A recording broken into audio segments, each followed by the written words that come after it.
You know, having produced the first Floyd single, but then watching them get signed up to EMI, and EMI wanted to use their own staff producers, so I kind of got pushed to one side. I was looking, all these groups that came through UFO, I was looking for somebody to sign up to my production company. Yeah. And the one that I chose was Fairport Convention. I signed up Fairport Convention, and we actually did a deal with Muldaur Records. But things started to change. We put out the first record on Muldaur, but then all the top personnel changed at Muldaur, and I was very uncomfortable with some of the new people, and I was trying to wriggle my way out of Muldaur.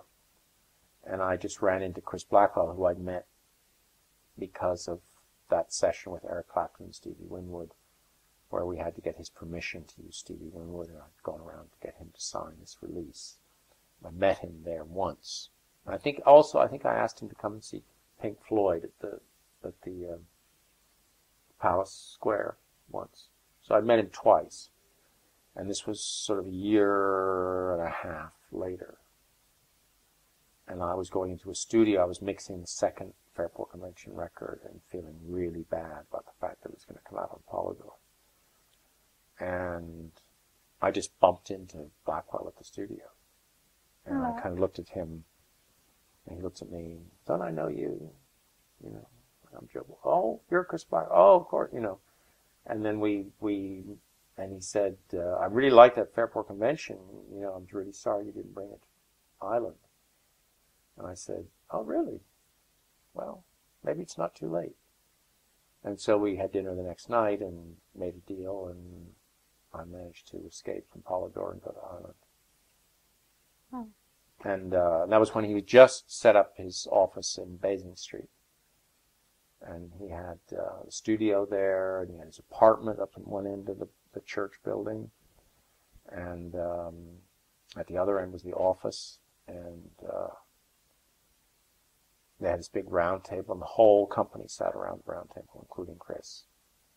And it was just great. It was the best. The early years of Island Records are wonderful. It was such a great label.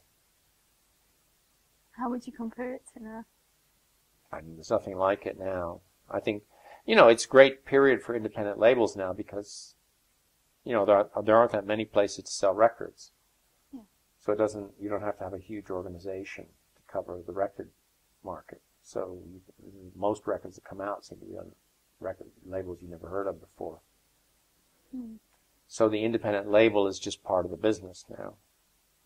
But in those days, it was really startling that a company that wasn't EMI or Decca or CBS or Warner Brothers had all the best records, you know. I mean, in the late 60s, they had so many hits. And it was great. It was very exciting to be part of. But I wasn't always right. I mean, I think all the artists that I worked with, when I first heard them, I knew I wanted to work with them. Yeah. It didn't take long. And, you know, the first time I heard Nick Drake's song demo, I said, I got to record this guy. This is great. This is really unusual, really special. And I thought, this is going to be really successful. And it wasn't. Nobody bought the record. It wasn't until 5 years after he died that people started buying the record. So, you know, I always went by my own taste, my own feeling of what I liked and what I would like to work with. And, you know, and in a way, that was one of the problems with Nick, was that I'd started working with Incredible String Band. That was the first band I managed and worked with. And they'd started out in folk clubs, and I kind of thought, no, you don't want to play folk clubs. You want to open for the Pink Floyd. You want to be in this whole psychedelic world, because what they were playing really was a kind of psychedelic acoustic music. And it worked. They became really big. And we filled the Albert Hall, and we filled the Fillmore, and all these kinds of halls, and it was a huge success. And the same thing, to a certain degree, happened with Fairport Convention. You know, that I discovered them when they were unknown, and they became not huge, but they became successful and well respected, and everybody liked them, and they, you know. And so I just thought, well, it's just like Incredible String Band or Fairport Convention and Sandy Denny, Nick Drake. It's going to work because I like it.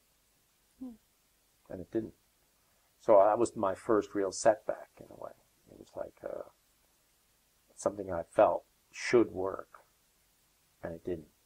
And I didn't really know how to cope with it. I didn't have a plan B, you know.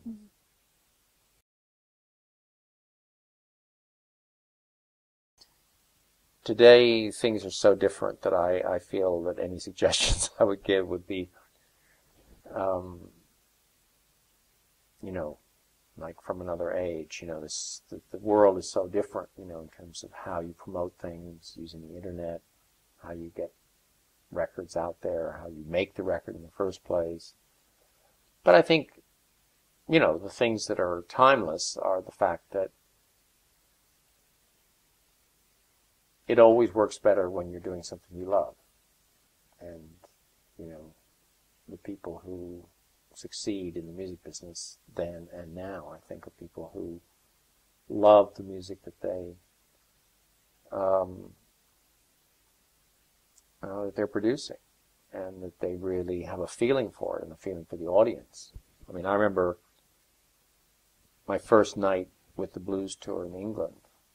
You know, these were American black blues singers who played in the south side of Chicago in little bars or in little coffee houses in Boston or whatever. They didn't have big audiences, and they certainly didn't have young, hip audiences. And the first night we played at an English concert hall, it was full. It was full of students, and they were all queuing to get Muddy Waters' autograph. And I just thought, I love this audience. You know, I want to bring things to this audience because they like what I like. And so I think that having a real feeling for the audience that you're aiming at, and what the context, the relationship between the performer and the audience, being part of that world and loving not only the music but the audience to which the music is aimed, is the first principle of being able to do something successful in the business, whatever